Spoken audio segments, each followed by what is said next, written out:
नमस्कार फ्रेंड्स, मैं आज आपके लिए शिवानी जी की एक कहानी शिवी सुना रही हूँ। नाम शिवी नहीं था, नाम था शिवप्रिया। अल्मोड़े के शमशान स्थित विश्वनाथ मंदिर के पुजारी उसके मामा थे। उन्होंने बहुत सोच समझ कर नाम धरा था शिवप्रिया। सोचा था शायद नित्य शिव का पावन नामोच्चारण माँ के कलुष को धो पोंछ कर बहा देगा, किंतु पुत्री को नाम लेकर पुकारने का अवसर ही नहीं आया। न जाने किन किन भयानक असाध्य रोगों से सड़ गलकर अभागिनी एक ही वश में चल बसी। शिवप्रिया मामा के मंदिर से सटे काठ के मकान में ही उछल कूद कर बड़ी होने लगी। मामा ने विवाह नहीं किया था। शमशान के उदासी बाबा से विवाह करने का दुस्साहस भी किसे होता। विश्वनाथ अल्मोड़े का एकमात्र शमशान घाट है। इसी से आए दिन एक न एक चिता जलती ही रहती। राम नाम सत्य का परिचित स्वर दूर से ही पहचान कर भोली शिवी गंजड़ी मामा को झकझोर कर उठाती। मामा उठो, मुर्दा आया है। दूसरे ही क्षण वो मुर्दे की समृद्धि आंक कर मामा को जोश दिलाती। उठो ना मामा, ब्राह्मणों के परिवार का मुर्दा है। देखा नहीं कैसे धीमे धीमे राम नाम सत्य कह रहे हैं। 7 गैस के लैंप आए हैं। बाप रे बाप, खूब बढ़िया दुशाला होगा। वो तालियां बजा बजा कर काट के हिलते बरामदे में खड़ी होकर जलती चिता को ऐसे उत्साह से देखती जैसे शादी ब्याह में छूटती आतिशबाजियां देख रही हो। धीरे धीरे घाट का मनहूस घेरा सिमट जाता और कांख में रेशमी लाल दुशाला दबाए गालियां देते गंजेड़ी मामा घर लौटते। साले मरते हैं तो रात आधी रात कुछ नहीं देखते, ये कोई वक्त है मरने का। रात के 2 बजे मर के चले आ रहे हैं लाट साहब। उस पर नियत देखो, 3 कौड़ी का दुशाला डालकर 25 बरस के पाठे से लड़के को फूंक गए पांडे जी। लानत है इस बड़े आदमी की नियत पर। तेरी माँ मरी तो मैंने बनारसी दुपट्टा डाला था, ले रखते पिटारे में। दुशाला भांजी को धमा, फिर गांजे में डूब जाते। नन्ही शिवप्रिया पिटारे से लाल हरे सफ़ेद दुशालों को निकाल निकाल कर बिखेर देती। यही उसके मामा की चल चल संपत्ति थी। कभी एक ओढ़ती, कभी दूसरा। कभी नए दुशाले की पाग बांधकर दूल्हा बनती, कभी लहंगे किसी चुन्नट खोस कर दुल्हन। अंत में थककर ढेर सारे दुशालों का गुदगुदा गद्दा तैयार कर सो जाती।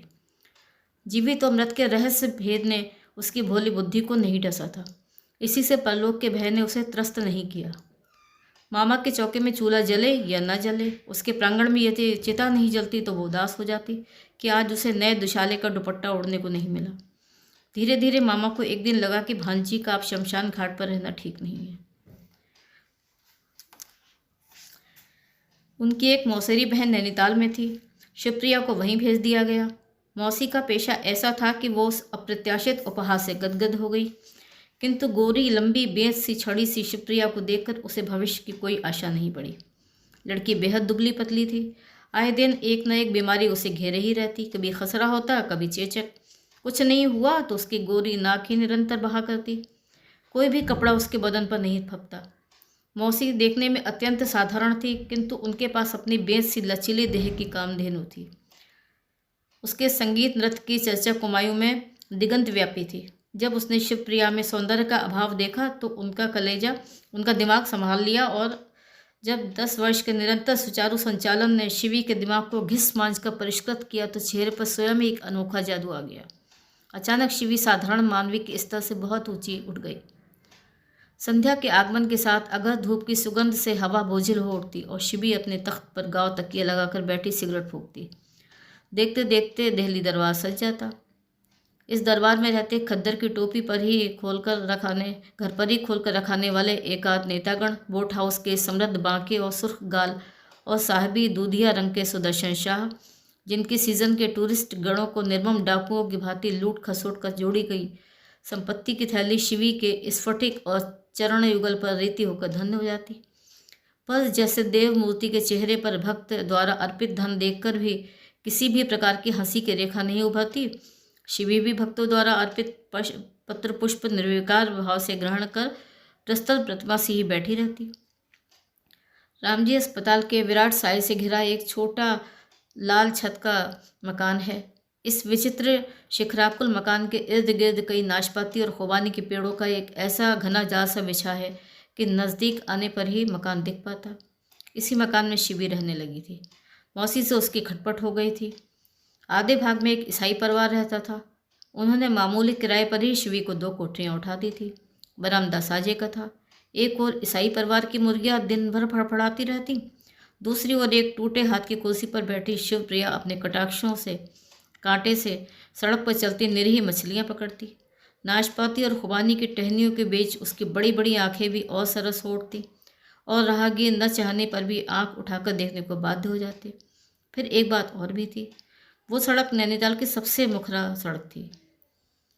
ईसाई परिवार के 2 जुड़वा भाई थे, डेरिक और हेनरी। दोनों अंग्रेजी स्कूलों में क्लर्क थे। उनका बाप गिरजे के बड़े पादरी की यहाँ खानसामा था और माँ रैमजे अस्पताल में आया थी। इसी से घर में यथेष्ट समृद्धि थी। डेविड और हेनरी दोनों कुंवारे थे और उनका माँ का कहना था कि जब तक वो कुलच्छनी शिवी उनके यहाँ रहेगी, दोनों आजीवन कुंवारे ही रहेंगे। शिवी अपने नए घर में बड़ी प्रसन्न थी। गिरजे के पादरी के सुस्वादु डिनर का अधिकांश भाग पिता पुत्र की कृपा से शिवी ही उदरस्त करती। अंग्रेजी डबल डिनर और मैक्रोनी के ने चेहरे की स्वास्थ्य से और लालिमा से रंग दिया था। रंग निखर उठा, झुकी गर्दन सर्पगंधा के बल खाए फंसी उठने लगी। डेविड और हेनरी उसे ढेर सारी अंग्रेजी पत्रिकाएं लाकर देते रहते। शिवी पढ़ी लिखी नहीं थी, पर मौसी ने उसके दिमाग के पुर्जे ऐसे चमका कर रख दिए थे कि नए से नया फैशन वो देखते ही बातों में पकड़कर चुन लेती। दोनों भाई उसे एक से एक आला अंग्रेजी चलचित्र दिखाने ले जाते। सिनेमा हाउस के घटाटोप अंधकार में वो डेविड और हेनरी का हाथ थामे केली, सोफिया लॉरेन और जीना लोलो ब्रिजिडा के एक एक कटाक्ष को कंठस्थ करती। घर आकर वो अपने टूटे दर्पण के सम्मुख कंठस्थ पाठ दोहराती तो स्वयं दंग रह जाती। जुड़वा डेविड और हेनरी दोनों उसे पत्नीत्व के रूप में पाने को पागल थे। उन दोनों ने यहाँ तक एक विचित्र समझौता कर लिया था कि वो दोनों में से किसी एक की भी पत्नी बनना स्वीकार कर लेगी तो दूसरा उसे बिना किसी अधिकार के ही पत्नी की पूर्ण मान्यता देता रहेगा। पर शिवी उनके उस उदार प्रस्ताव को दुष्टता से मुस्कुराकर टाल देती। डेविड नए से नए अंग्रेजी गाने सीख कर गाता और अपनी सधी सीटी के स्वर में उन्हीं गानों को जादू भर के शिवी के सामने फेफड़े निकाल कर रख देता। पर वो दोनों होंठ भींच कर कभी इंग्रेड बर्बैन बन जाती, कभी गांभीर्य की लक्ष्मण रेखा से घिरी ग्रेस केली। कंदल डिक्री अपनी सुरुचि के लिए पूरे नैनीताल में प्रसिद्ध थे। उनके बेशकीमती सामान का नीलाम हुआ तो हेनरी अपने हाथ की घड़ी गिरवी रखकर उसके लिए कर्नल डिक्री का ड्रेसिंग टेबल खरीद लाया। शिवी का कहना था कि उसके छोटे शीशे में उसका चेहरा ही दिखता है, ऐसी भव्य इमारत की विभिन्न गुंबदें और मीनारें अनदेखी ही रह जाती हैं। ये भला कैसे हो सकता था? अब शिवी अपनी चोटी से लेकर लाल लाल एड़ियों तक शौक से निहार सकती थी। आड़ा तिरछा कर दोनों भाइयों ने अपनी सीख से हाथों से आदमकद आईना लाकर शिवी के कमरे में एक कोने में धर दिया। यही नहीं, हेनरी एक मद्रासी फेरी वाले से क्रोशिया का बना गोल मेजपोश भी खरीद लाया। उसे बिछाकर शीशे के एक टूटे गिलास में 3 ग्लोडलाई के फूल सजाकर आईने में दोनों भाइयों के लंबोतरे चेहरे के बीच शिवी का गोल गोल चेहरा कुंदकली सा मुस्कुरा उठा। आईने के साथ ही न जाने किन शुभ ग्रहों ने आकर शिवी के कमरे को घेर लिया। उसके नवीनतम प्रेमियों के क्यू में एक ठेकेदार भी आकर जुड़ गया। उसी ने उसे टीक और अखरोट की लकड़ी का एक से एक नक्काशीदार फर्नीचर बनवा दिया। शिवी अपने प्रेमियों का चुनाव उसी सलीके से करती थी जिससे कैबिनेट मिनिस्टर चुने जाते हैं। एक की कपड़े की दुकान थी, वो नित्य नवीन साड़ियों के तोहफे लाता। दूसरा प्रसिद्ध ड्रेस मेकर था जो शिवी के ब्लाउज सीने में सुई तोड़कर रख देता था। तीसरा सुनार था जो अपनी आंखों की जोत को सोने के साथ पिघलाकर आधी आधी रात तक उसके लिए पहाड़ी कुंदन जड़ी पचलड़े तैयार करता था। ऐसी अनोखी पचलड़े जिनकी सृष्टि कुमायूं के सुगढ़ सुनार ही कर सकते हैं और जो केवल रत्न गर्भा कुमायूं की सुंदरी ललनाओं की शंख ग्रीवा पर ही सार्थक हो सकती है। चौथा प्रेमी एक धोबी था जो शिवी के 22 गजी लहंगे के पाट और चिकन के डोरीदार दुपट्टों पर कड़ी कलफ लगाकर नैनीताल के आधे धोबी घाट को घेरे रहता। शिवी के प्रेमी में साहित्यिक भी थे, राजनीतिक भी, कई प्रसिद्ध प्रौढ़ सर्जन भी थे और तरुण छात्र भी। वो कुमायूं की मिस किलर थी, प्राचीन युग की मेनका, किंतु वो स्वयं एक ही प्रेमी की वास्तविक प्रेमिका थी और वो प्रेमी था धरणीधर, जो अंग्रेजी चलचित्रों के नायक की भांति अपने बालों के सुनहरे फुग्गों को बार बार एक झटके के साथ पीछे फेंकता रहता और सिगरेट की लंबी कशे खींचकर शिवी के कान के पास ही धुएं के छल्ले छोड़कर उसका दम घुटा देता। कभी मीठी अंग्रेजी में उसे डार्लिंग कहकर पुकारता, कभी हनी। एक बार वो उसके लिए एक दामी पैडेड ड्रेसिंग गाउन ले आया जिसे उसके पापा और उसकी मम्मी के लिए अपनी विदेश यात्रा से लाए थे। पर उसकी माँ न तब होश में थी जब वो गाउन आया था, न तब जब उसे सुपुत्र सूटकेस से तिड़ी करके ले गया। उसके जीवन का अधिकांश समय बोट हाउस में ही बीतता था। गुलाबी रंग के ड्रेसिंग गाउन में रुई की तहें बिछाकर विदेशी दर्जी ने मशीन से मिर्जई के से चौकोर सकरबारे काट दिए थे। कमर पर लगे 2 गुलाबी फुंदों को अपनी गोरी कलाइयों में समेटकर शिवी पूरे कमरे में घूम घूम कर ट्विस्ट करती रही थी और किशोर धरणीधर गिटार पर कोई अंग्रेजी धुन बजाता रहा था। खिड़की के टाट के पर्दे से डेविड और हेनरी की व्यथित जुड़वा आंखों ने यह सब कुछ देखा था और दोनों भाई एक दूसरे के गले से लिपटकर तब तक रोते रहे थे जब तक उनके मुर्गे ने ठीक उनके बीच आकर बांग नहीं दे दी थी। दूसरे दिन तड़के ही दोनों भाई रात भर के अक्षम्य अपराध के लिए अकारण ही अपने औदार्य से स्वयं पिघलकर शिबी को क्षमादान देने उसके कमरे में उपस्थित हुए। वो विदेशी शराब के महंगे नशे में चूर पड़ी थी। कह की खट्टी दुर्गंध के बीच से ही उसे खींचकर दोनों भाइयों ने उसका मुंह धोया। अपने सस्ते पाउडर की खुशबू से उसके रात के बीभत्स इतिहास पर पर्दा डालने की यथेष्ट चेष्टा की। बड़ी देर में उसने अपनी नशे से बोझिल पलकों की चिलमन उठाई और एक ही अग्निगर्भा दृष्टि की लपट से दोनों भाइयों को भूंज कर रख दिया। Get out! नशे में लड़खड़ाती जबान से वो बोली। इसी गेट आउट को दोनों भाइयों ने कितने परिश्रम से उसे सिखाया था। तब क्या पता था कभी उन्हीं की बिल्ली उन्हीं से म्याऊं करेगी। शिवी का किशोर प्रेमी आधी रात के बाद ही आता था और जंगली बिल्ले की फुर्ती से खिड़की से उचक कर छू हो जाता था। उसके पकड़ में आने का प्रश्न ही नहीं उठता था। डेविड और हेनरी ने कैसे कैसे जाल बिछाए पर हर बार वो बेदाग ही निकल गया। यही नहीं, शिवी ने एक दिन दोनों भाइयों को बुलाकर कह दिया कि यदि भविष्य में उन्होंने उसके प्रेमी पर कीचड़ उछालने का प्रयत्न किया तो वे ही मुंह के बल गिरेंगे। जल में रहकर मगर से बैर करोगे तो फिर भुगत भी लेना। ये कहकर अपने गाउन के रेशमी जेबों में हाथ डाले वो अकड़कर चली गई थी। सचमुच मगर नहीं तो मगरमच्छ का पुत्र था धरणीधर। उसके पिता रुद्रदेव कड़े से कड़े शत्रु को दांतों तले उंगली दबा देने की अद्भुत क्षमता रखते थे। अटूट वैभव का एकमात्र उत्तराधिकारी धरणीधर ही था। धरणीधर जिसे उसके अंग्रेजी स्कूल के सहपाठी डिक्की कहकर पुकारते थे। ऊंचा अगला गबरू जवान था। रूखी लटों को जब वो जेब से छोटा सा कंघा निकाल कर संवारता रहता। उसके कपड़े विदेश से सिलकर आते थे। बाल कटवाने वो दिल्ली जाता था और स्केटिंग में नैनीताल भर में उसका कोई मुकाबला नहीं कर पाता था। आड़ी तिरछी बंकिम देही यष्टि को रिंक में वो ऐसे विलक्षण कला चौतर से मरोड़ मरोड़ देता कि दर्शक लोटपोट हो जाते। 18 वर्ष की उम्र में ही वो विदेशी आसफ के किसी भी अपरिचित पात्र में जीव डुबोते ही उसका नाम बता देता। बोट हाउस क्लब के फैंसी ड्रेस बॉल में कोई सलोमी बने या घायल सिपाही वो अपनी अनोखी छद्म वेशी सज्जा से सबको पछाड़ देता। पिता का अटूट वैभव, समाज सेविका माँ की अनोखी ख्याति और स्वयं अपना बेजोड़ व्यक्तित्व उसके लिए अलादीन के चिराग थे। खुल जा सिमसिम कहते ही वैभव के दुर्गम द्वार उसके लिए खुल जाते। भारत के प्रत्येक विश्वविद्यालय को वो चुनौती देकर जब उसे बुरी तरह परास्त कर दिया और वे उसे किसी प्रकार की डिग्री से विभूषित नहीं कर सके तो उसे विदेश भेज दिया गया। 3 वर्ष तक विदेश की विभिन्न शिक्षा संस्थाओं को धन्य कर वो खोटे सिक्के की भांति स्वदेश लौट आया। बाप ने देखा तो सिर पीट लिया। पहले कपड़े तो ढंग के पहनता था, अब तो तंग मोहरे की पैंट कमर के नीचे लटकी रहती, रूखे बाल हवा में उड़ते, सूरत पर हवाइयाँ बरसती और दिन रात कमरे में बंद नशे में डूबा रहता। रात उसकी अपनी थी। माँ ने थोड़ा बहुत समझाया पर इधर वे लद्दाख और नेफा के जवानों के लिए अचार मुरब्बे तैयार कर ख्याति का टोकरा भर रही थी। घर के जवान को देखने का समय ही किसे था।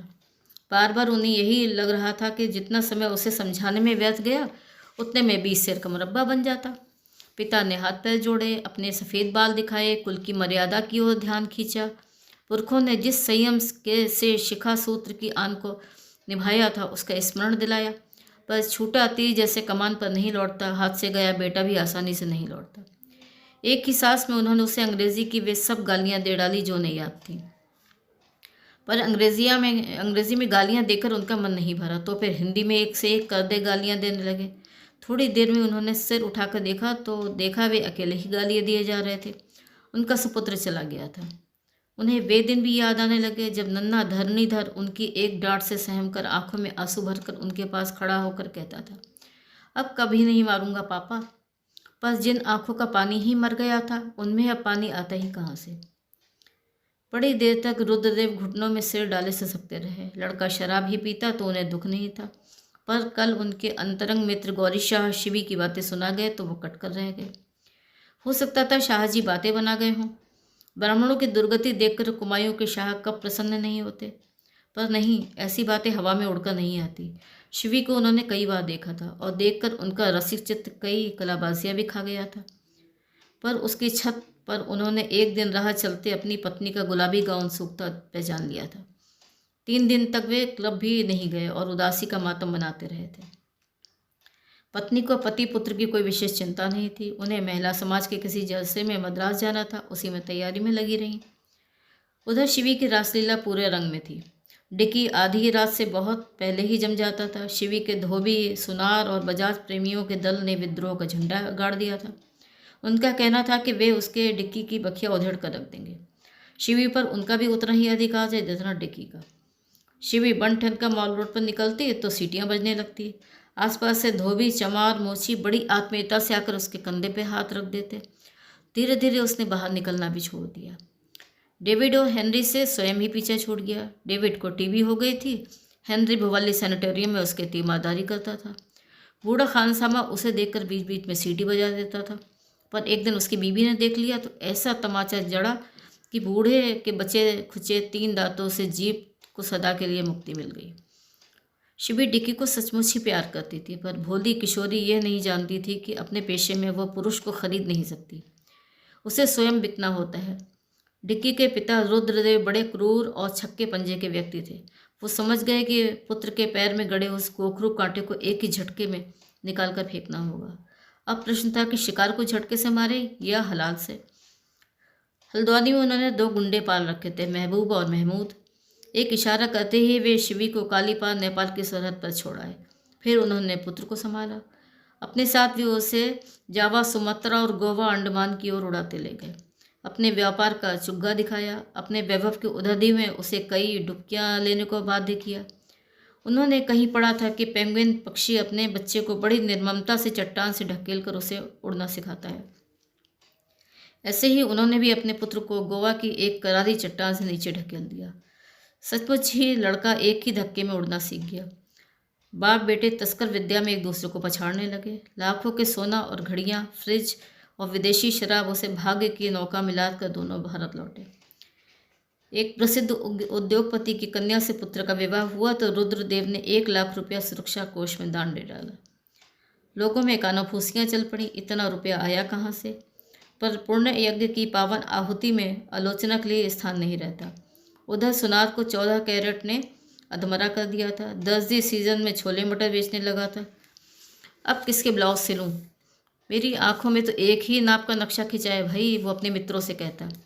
डेविड वाली में घुल रहा था। उधर हेनरी खांसने लगा था। शिवी के प्रेमियों की पूरी कतार का जनाजा उठ चुका था।